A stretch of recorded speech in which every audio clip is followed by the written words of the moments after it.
the disciples see Jesus stand up from his place of honor. He takes off his honorable robes, his nice clothes, and then he puts on the clothes of a slave, the clothes of the servant. And he goes around and he washes their feet in the ultimate show of servanthood, to show that he is not going and lording his authority as the Son of God over them, but that he came to serve. And he wants, and he says now, and when we get to that point, he says, now, just as I have done to you, do unto each other. Serve one another. He's saying that to the disciples, but he's saying that to us, to serve one another. And that is one of the last things he is now saying in his ministry before he goes to Jerusalem for his final week. Serve one another. Last week, we went over the parable of the vineyard workers, and that was really cool. It's the last parable that Jesus gets into before the march to Jerusalem. And I thought it was a really poignant thing that he made it, that the last teaching that he did through this parable and his previous discussion, marriage, divorce, all that fun stuff, is that, okay, we're going to talk about materialism and the moralist. You know, I'm a good person, so I'm going to get in heaven. My good outweighs my bad. We talked about that at length. And then the parable of the vineyard worker, Jesus used that to explain his statement from the previous verse, the first shall be last, and the last shall be first. Trying to get the disciples and his followers to understand that the economy of God is completely backwards to what they're used to, backwards to the world. Now, it's kind of funny if you think about it. Really, God's economy should be the right side up one, and the world stuff is what's backwards, but that's what the world we live in, all right? Now, what is interesting is he shares his last lesson and this parable before they get to Jerusalem, and then immediately it has to be put into practice, because I don't think Jesus physically did it, like, you know, rolled his eyes in his head, like, are you guys listening? I think he did it like in his head, in his mind, where he's like, are you guys even listening? I just talked to you about this. I just taught you on this, and you haven't learned. You haven't been listening, because we're going to see this godly woman, God bless this lady, goes to Jesus on behalf of her son. So let's pick up here in verse 20 of chapter 20. It says this, then the mother of Zebedee's sons came to him with her sons, kneeling down and asking something from him. And he said to her, what do you wish? And she said to him, grant that these two sons of mine may sit, one on your right hand and the other on the left, in your kingdom. So her name is Salome. This is a different Salome from the time that John the Baptist was executed. Okay, same name. Now, this lady, mother of James and John, the sons of thunder, so the daughters of Thunder's wife. I don't know how that moniker would work. But this is now what I'm talking about right now, is more church tradition and history, because it's extra biblical. But tradition says that Salome is Jesus' aunt, and that James and John are his first cousins. So, again, that's more tradition than it is biblical, so I'm not going to sit there and say this is his aunt coming to speak, but just keep that in the back of your mind, that's where hundreds of years of church history says that that's his aunt, okay? The sister of Mary, that is. And for me, it kind of makes sense, because it's James and John saying, okay, he's not going to listen to us, but maybe he'll listen to his aunt. Maybe he'll listen to, and then so they send him. But regardless of that relationship, this is their mother, okay? God bless this mom, right? Because she's going up to the home plate to go and bat for her sons, right? Now, how many moms out there do that? I got a mom I think would do that, and I think that's a wonderful godly thing. This is a little bit misplaced, though, because, like I said, this is immediately following the first shall be last and the last shall be first. Now, I know, imagine this conversation. I know, Jesus, that you said the first shall be last shall be first. But could you just consider my sons here, that maybe they could be first? This is when I think Jesus' spiritual eyes roll, okay? because he's like, man, you don't even know what you're asking. Didn't I just talk about the first shall be last shall be first? Remember that. Now, here's the funny thing is, James and John obviously put their mom up to this, because they came along with her and are sitting there. And then Jesus does not, we'll see in just the next verse, Jesus does not address her, but addresses them. So he's looking at her, listening. Okay, yeah, that's great. Turns his head to the boys and says, verse 22, But then Jesus answered and said, "You do not know what you ask. Are you able to drink the cup that I am about to drink and be baptized with the baptism that I am baptized with?" And they said to him, "We are able." That's kind of a quick response. When Jesus is here now talking to the disciples, James and John, his closest friends, he's sitting there and he says, do you guys even know what it is that you're asking to get into the baptism? So this is not the same baptism that you think of that is, in the water, back up. Not that kind of baptism. It's talking about the immersion of it, to be completely immersed in what Jesus is going to be going into. Here's the thing, is that they've heard it 3 times now, that Jesus has said, "I'm going to be betrayed by the scribes and Pharisees and be delivered in their hands." And I'm in this last section, just 2-3 verses ago, he says that when they deliver Jesus up to him, is that it's to death, and that he will be mocked and scourged and crucified. So they've heard, but they don't understand. They've heard Jesus say this now 3 times, that he is going to be betrayed and killed. And then the other side of that coin is, and raised on the 3rd day. It's like, they kind of had spiritual deafness on that last part because they keep coming against him in that.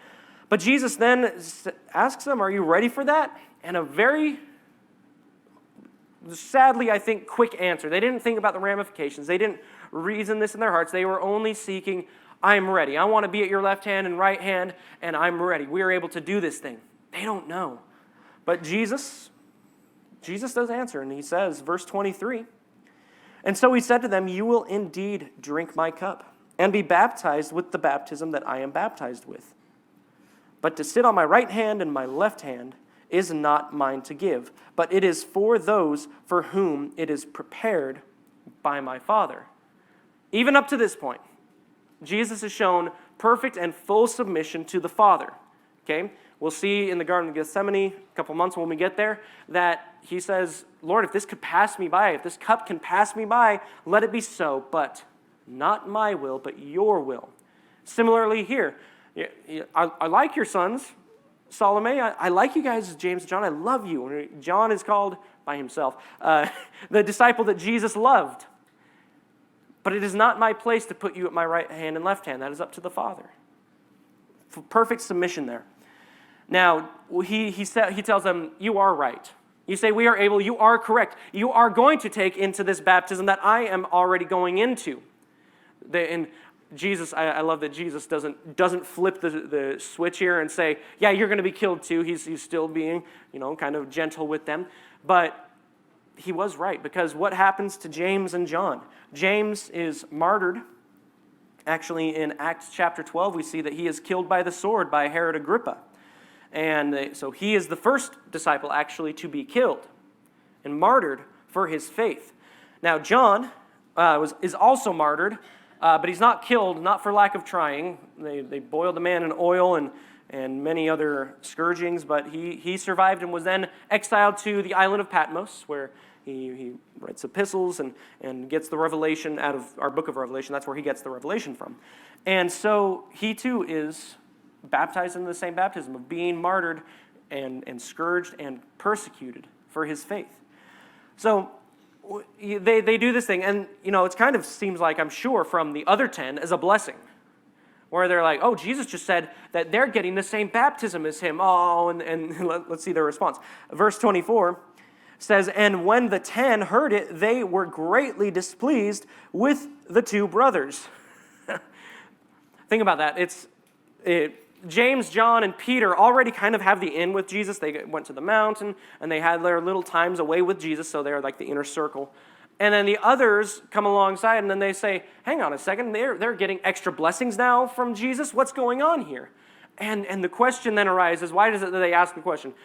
I honestly don't think that it's out of a place of sincerity, of wanting to just find out. It seems like it's jealousy. It's like, "Oh, hang on, do you guys know the term FOMO?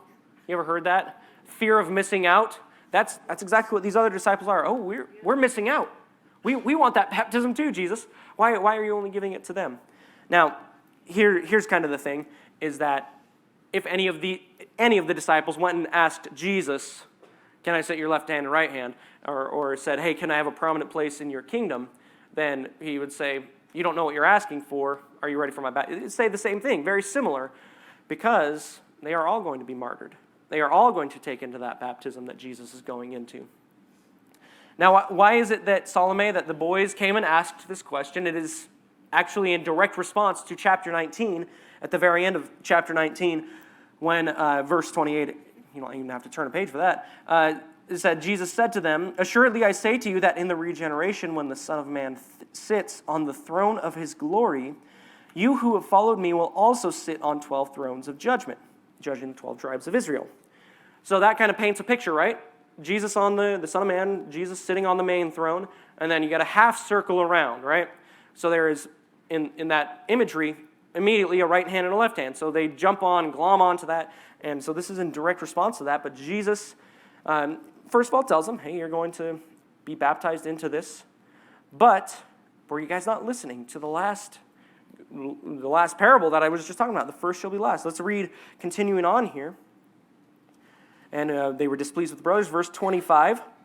But Jesus called them to himself and said, you know that the rulers of the Gentiles lord it over them, and those who are great exercise authority over them.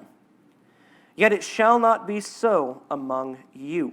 But whoever desires to become great among you, let him be your servant. And whoever desires to be first among you, let him be your slave, just as the Son of Man did not come to be served, but to serve, and to give his life a ransom for many.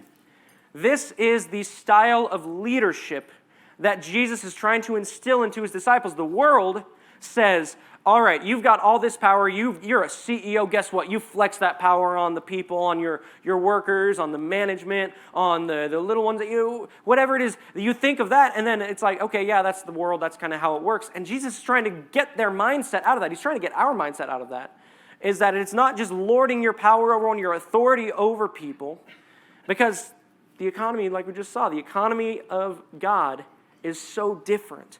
And he says, if anyone wants to be great among you, let him be your servant. And then right after that, I did not come to be served, but to serve. Now he's saying in his words, obviously for the last 3 years they've been seeing this. Jesus has exemplified that he is a servant leader the entire time in his ministry. And the culmination of that is in the Last Supper. Again, when we get there in a couple weeks or maybe a month, we will see that, actually probably longer than that, when we get to that Last Supper, that he is the guest of honor, okay? And the disciples do not see this coming. The disciples see Jesus stand up from his place of honor. He takes off his honorable robes, his nice clothes, and then he puts on the clothes of a slave, the clothes of the servant. And he goes around and he washes their feet in the ultimate show of servanthood, to show that he is not going and lording his authority as the Son of God over them, but that he came to serve. And he wants, and he says now, and when we get to that point, he says, now, just as I have done to you, do unto each other. Serve one another.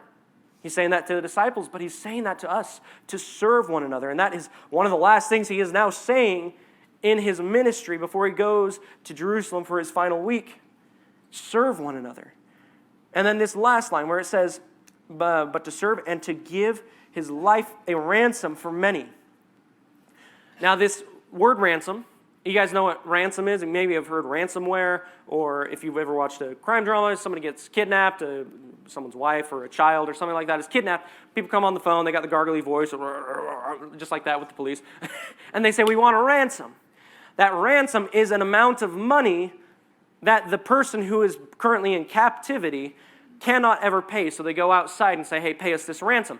Now that is the point. Now in the context of this, he's talking about a slave, okay? Not somebody who's like taken by criminals or whatever. He's saying that a slave, you can buy a slave out of his slavery, okay? That is involuntary. You can buy them out of that with a ransom and pay for that. And Jesus is saying that he has come to give his life a ransom for many. Now, it is fairly widely recognized that this is a reference to Isaiah chapter 53, verse 11 and 12. I'll read these. It says, he shall see the labor of his soul and be satisfied. By his knowledge my righteous servant shall justify many. For he shall bear their iniquities, and therefore I will divide him a portion with the great. And he shall divide the spoil with the strong, because he poured out his soul unto death. And he was numbered with the transgressors, and he bore the sin of many, and made intercession for the transgressors. Right there, you see right, just in that section right there, that's the gospel. That he was numbered with the transgressors, he was counted among with us, but he bore the sins of us, of the many. And here we see that Jesus is not afraid to go forward, because he knows he's thinking, and he's reading, not reading, but he's saying these words to the disciples, and he realizes, I'm going to be killed, I am going to die, and I want these guys to get it, because the 12, minus Judas, are the envoy. They're the ones going out now, going to share this good news, share this gospel. So guys, get this together. Start understanding what I'm trying to say. Now the last miracle, starting in verse 29, the last miracle that Jesus performs before getting to Jerusalem, there's obviously other miracles, but before they get to Jerusalem is this, verse 29, says, Now as they went out of Jericho, a multitude followed him, a great multitude followed him, and behold, 2 blind men sitting by the road. And when they heard that Jesus was passing by, they cried out, saying, Have mercy on us, O Lord, Son of David. And the multitude warned them that they should be quiet. But they cried out all the more, saying, Have mercy on us, O Lord, Son of David. And so Jesus stood still and called them, and said, What do you want me to do for you? And they said to him, Lord, that our eyes may be opened. And so Jesus had compassion and touched their eyes, and immediately their eyes received sight, and they followed him. Beautiful. Out of the Gospel of Mark, we know that one of the blind men is named Bartimaeus. So if you've heard that character, that person, blind Bartimaeus, this is him. He is one of the blind men here. And look at the faith that they have, okay? Up to this point, remember, just 4 chapters ago, no one was calling Jesus the Messiah. Right? They were all calling him John the Baptist or Elijah reincarnated, whatever it was. They were calling him that. And then Peter makes the proclamation, You are the Christ, the Son of the living God. And then you start seeing it pop up more and more. Here with their proclamation, saying, Have mercy on us, O Lord, Son of David. Saying that right there, Son of David. Look at their faith. They are saying, We recognize that you are the Messiah. You are the promised Christ to come from King David. Now, Jesus, and here's the thing, is that once Jesus has started his march, do you think there was anything that was going to stop Jesus from going to the cross? No, there was nothing that was going to stop him. But he paused here for a moment, didn't he? It said, he's walking along and he stood still. He stopped. And he heard them calling out. And he had compassion on them. Now, they didn't go and ask him for the world. They didn't do that. No, very simple request for Jesus. Lord, that our eyes would be open. Lord, that our eyes would be open. Jesus, let that be our prayer now. The eyes of our spirit be opened to him. Because what did they do? They received their sight and they followed him. Beautiful. You look at other people, God bless them. They got healed by Jesus and they returned to their families. They returned to their ways. And again, God bless them. They're out doing their thing. These guys, they were healed. Their eyes were opened after being blind their entire lives. And the first thing they do is to follow Jesus. And Jesus he's on his death march. He knows that he's going to be going to the cross, but I imagine the elation in Jesus' own soul that there's somebody that is going to follow him and know him. And that's for us too. Now this, right there, that verse ends this season of Jesus' ministry. Now, when I talk about seasons, there are seasons of life, right? With Jesus, he had very clear seasons of his ministry and life. Obviously, he was born and lived as a child, and he went to the temple and his parents panic, right? And look back and say, oh, where's Jesus? They get back there and he says, didn't you know that I would be in my Father's house? So there's that preparation period that Jesus was in, his season of preparation. And then comes the season of his early ministry, when he gets baptized, when he calls the first disciples, the Sermon on the Mount, he gets into that season of his ministry. And then he gets into the the parables of his ministry, where he sits there and he's starting to speak to the masses. He sends out the 70, and then it grows from there. and then the miracles, and then this is now the end of that season, and he is getting into the new and his final season, barring the 40 days after his resurrection. That's more of a transition period to the Holy Spirit. But now his final season of his ministry is Holy Week, Passion Week.